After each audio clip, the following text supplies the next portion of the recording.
फट पड़ें कि अल्लाह ना करे फट पड़ें, क्योंकि आई एम नॉट सेइंग कि उनका राइट नहीं है, सॉरी। और बजट जब परसों आएगा तो उसमें जाहिर है उसकी वजह से और मुश्किलात आएंगी ना। ठीक है सेनेटर साहब, ज़रा ये फरमाइएगा कि अभी जिक्र हुआ कि अपोजिशन का रोल, आपकी जमात जो है अपोजिशन के रोल के अंदर है, तो इमरान खान हुकूमत में होने के बाद वावेला डालकर वो अपनी जमात की पॉपुलैरिटी का तज़किरा करते हैं।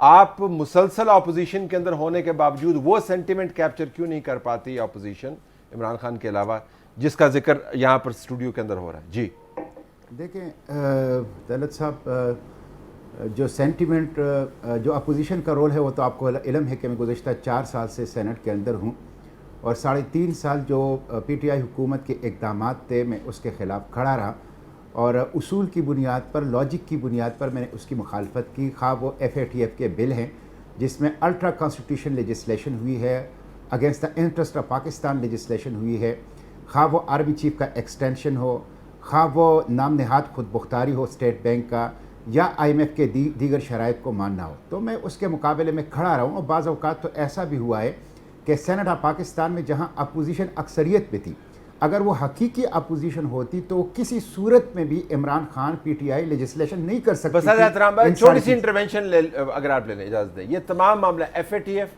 IMF, चीफ की एक्सटेंशन, लोग फिर कहेंगे आप क्या बातें कर रहे हैं। मतलब ये कि वो हम परचून की बात करते हैं, आप IMF की बात करते हैं, हम नौकरियों की बात करते हैं, आप FATF की बात करते हैं, हम कहते हैं हमारे सर के ऊपर छत नहीं है और आप कहते हैं चीफ की एक्सटेंशन। जी आर्मी चीफ की एक्सटेंशन है। हाँ। ये लोगों का मसला नहीं है, गो अहेड, ये पॉलिटिकल पार्टी का अपना गुडविल का मसला है। ठीक नहीं, मैं आपकी उस बात का जवाब दे रहा हूं जिसमें आपने कहा है कि सेंटिमेंट्स जो है वो क्यों नहीं है। देखें, एक तरफ तो इन्होंने ये सारे काम किए, उसूलन तो इसके नतीजे में इनकी इनकलाबियत का पोल खुलना चाहिए, वो एक्सपोज होना चाहिए कि कितना इनकलाबी है। कोई इनकलाबियत इसके अंदर नहीं, मैं सिर्फ वो आपको थोड़ा सा वजाहत करना चाहता है, बताना चाहता है। लेकिन मसला ये है कि जब आप झूठ को इतने तसलसल के साथ बोलते हैं, एक सोशल मीडिया ब्रिगेड है आपके साथ, फिर उसके नतीजे में दूसरे ज़राए हैं आपके साथ और उसके नतीजे में आप बम्बारमेंट करते हैं। हालांकि लॉजिकल बेस के ऊपर अगर आप आ जाएं तो पार्लियामेंट में इन तमाम उमूर का, या आप कहते हैं गरीब आवाम का इशू है, बजट के ऊपर जो मैंने इनकी बात की है, खुसूसन इन्होंने जो एमनेस्टी स्कीम्स दिए हैं और इन्होंने जो मुस्तकिल जो किचन आइटम्स हैं, या जो पेट्रोलियम मसनूआत की कीमतों में इजाफा है, या जो बिजली की कीमतों में, गैस की कीमतों में इजाफा है, उसके ऊपर तो मजबूत तरीन मौक़िफ़ मैंने रखा है और फैक्ट्स एंड फिगर के साथ रखा है। लेकिन वो जो कहते हैं ना कि झूठ को इतने तसलसल के साथ बोलो कि लोग उसके ऊपर सच का यकीन करें, एक पहलू तय है। दूसरा पहलू आवाम का भी है, मैं इसकी तरफ भी आपको तवज्जो दिलाना चाहता हूँ। देखिए, कल रोमर हुई कि पेट्रोल की कीमतों में इजाफा हुआ है, बजाय इसके कि लोग इसके ऊपर एहतजाज करें, बजाय इसके कि लोग इसके ऊपर अपने गम गुस्से का इजहार करें, लोग सारे के सारे पेट्रोल पंप की तरफ गए ताकि अपनी टैंकियां भरवा लें गाड़ियों की। तो मैं समझता हूं आवाम को भी ये चीज़ समझना चाहिए कि उनको अपनी हुकूक का शऊर होना चाहिए, अपनी हुकूक का एहसास होना चाहिए और अपने हुकूक के एहसास और शऊर के बाद उसको हासिल करने के लिए जद्दोजहद का जज्बा होना चाहिए।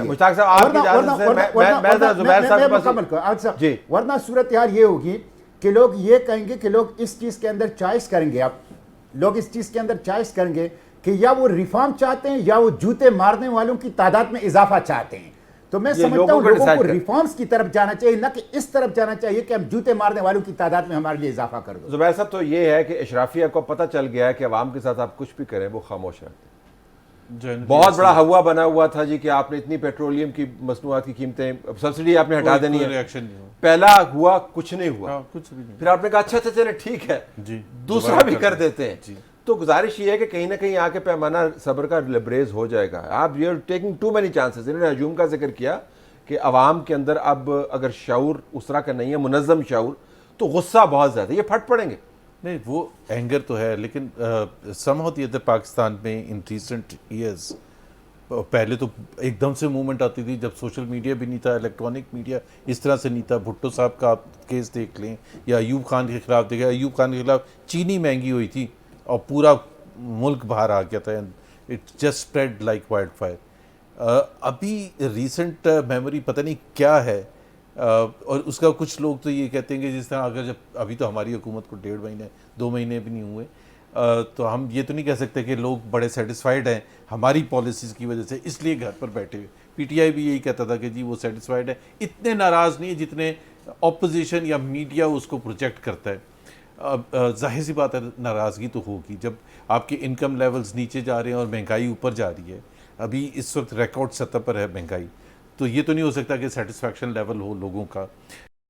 फट पड़ेंगे, अल्लाह ना करे फट पड़े, क्योंकि आई एम नॉट सेइंग कि उनका राइट नहीं है, लेकिन यहाँ फट पड़ने का मतलब ये होता है कि वो बिजली घरों में जाके हंगामा करें, लोड शेडिंग के खिलाफ तोड़ फोड़ करें और वो इस किस्म की चीजें करेंगे। जिनके छोटे छोटे आपको एग्जांपल्स मिलते रहे, जब लोड शेडिंग ज्यादा थी, वापडा के ऑफिस पे अटैक होता रहा, वो भी आज से 8-10 साल पहले की बातें हैं। ठीक, लेकिन समहाउ इधर पाकिस्तानी कुछ विड्रॉल मोड में आ गए, या तो ये बड़े साइंटिफिक रिसर्च की ज़रूरत है कि वो उस स्टेज पर आ गए कि उनका हंगामा करें, शोर मचाएं, होना कुछ नहीं है, मुल्क ऐसे ही चलना है और बतदरीज उनके हालात खराब होते हैं। चरण साहब का ये इम्कान है कि हमेशा पाकिस्तान के बारे में कहते हैं कि हमारे और बजट जब परसों आएगा तो उसमें जाहिर है उसकी वजह से और मुश्किलात आएंगी ना। जाहिर है 6 ट्रिलियन से 60 ट्रिलियन जब आप टैक्स की बात करेंगे तो 1 ट्रिलियन एक्स्ट्रा टैक्स जो है वो कहीं से आएगा। मैं सिर्फ एक फिगर आपको दे दूं, आपने कहा था ना फिगर्स की बात, ये जो बिजली की मद में, गैस की मद में, ये नए टैक्सेशन की मद में और एक आध और चीज़ आई एम फॉरगेटिंग, तकरीबन पाकिस्तानीज़ की जेब से अगले 1 साल में 4.9 ट्रिलियन रुपीस निकलेंगे।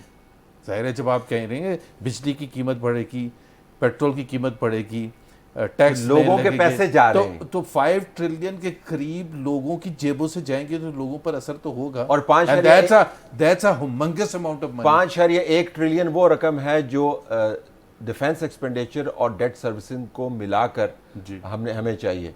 तो बुनियादी तौर पर हम कर्जों का बोझ भी उठा रहे हैं और डिफेंस का बोझ भी उठा रहे हैं आवाम की जेब में से। तो आवाम की अनडॉक्यूमेंटेड इकोनॉमी भी है जी। बाज़ लोग ये कहते हैं जी इतने में मुश्किल हालात है, लोग काम चला लेते हैं। कुछ तबके हैं जो बड़े पैसे कमा रहे हैं अभी भी, जिनमें ज़खीरा अंदोज भी हैं, जिनमें ऐसे ताजर भी हैं जो टैक्स भी नहीं देते। ऐसा तबका भी पाकिस्तान में अच्छा खासा है। कुछ जागीरदार हैं, कुछ लोग सरमायादार ऐसे हैं जो एग्रीकल्चर की मद में छुप के ज़मीनें खरीदते हैं, फार्म बनाते हैं सरमायादार बने हुए ज़मींदार हैं, ताकि उनको पता है कि इधर टैक्स, ज़री टैक्स और मद में लगना है। और ये हर किस्म के लोग हैं। एक जो सेनेटर साहब ने बात की थी कि लोगों को भी शौक, देखिए लोगों ने वोट दिए होते हैं, अपने नुमाइंदे चुनते हैं, लूला लंगड़ा जैसा भी सिस्टम है एक चल रहा है। अब लोग तो यही चाहते हैं कि मेरा नुमाइंदा खा वो किसी भी पार्टी से है, कि मेरे सारे मसले का मसीहा ये है। अब नुमाइंदे का प्रॉब्लम यह है कि नुमाइंदा एक तो ये नहीं बताता कि हमारी पार्टी की हायरार्की क्या है, पार्टी के अंदर क्या सिस्टम है डेमोक्रेसी का। नंबर 1 ये फेलियर है। जो आम वर्कर की आवाज़ है ना, जो पार्टी क़यादत तक, ईवान तक पहुंचनी होती है, वो दरमियान में डिसकनेक्शन है। जो ऊपर डिसीजन मेकिंग वाले लोग हैं ना, उनका आवाम से कनेक्शन नहीं है।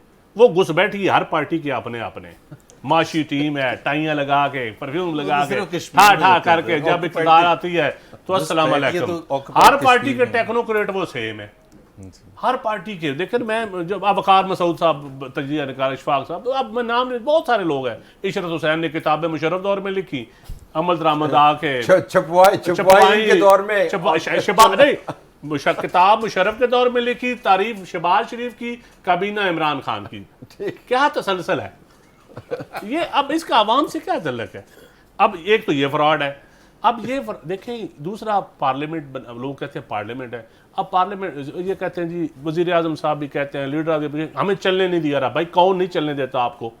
एक्सपोज करें या लड़ें या मुनाफकत छोड़ दें, सामने खुल के बात करें। आप हम खुद कंप्रोमाइज होते हैं, दुख हम आवाम को देते हैं, MP MNAs को देते हैं। MP MNAs इतने कंप्रोमाइज नहीं होते जितने टॉप की लीड कंप्रोमाइज होती है। जो आप इस्लामाबाद, मैं जू आप इस्लामाबाद आते हैं ना, कंप्रोमाइज बढ़ता जाता है। अब ये कराची से आए हैं तो यहाँ वहां पर आज़ाद हो गए, अब इस्लामाबाद आए हैं तो इनका अब, लेकिन स्टेक जिसके ज्यादा है वो उतना कंप्रोमाइज है। अब ये मुनाफिक, अब लोगों को तो आजाद जुबैर से महकूम जुबैर तक। मैं ये कहूँ तलत भाई, हम ये कहने के लोगों को पता नहीं है, खुदा की कसम लोगों को सारी चीजों को पता है। लेकिन बात चीजें लोगों को ये पता है कि किसकी इंटाइटलमेंट जहाज है, इसके बावजूद वो जहाज इस्तेमाल कर रहा है। तोशा खाना सियासतदानों का आ गया, ब्यूरोक्रेसी का तोशा खाना कब आएगा? ठीक, लोगों को ये भी पता है। लोगों को ये भी पता है किस मीडिया चैनल का कौन मालिक है, उसने क्यों कारोबार किया हुआ है मीडिया का।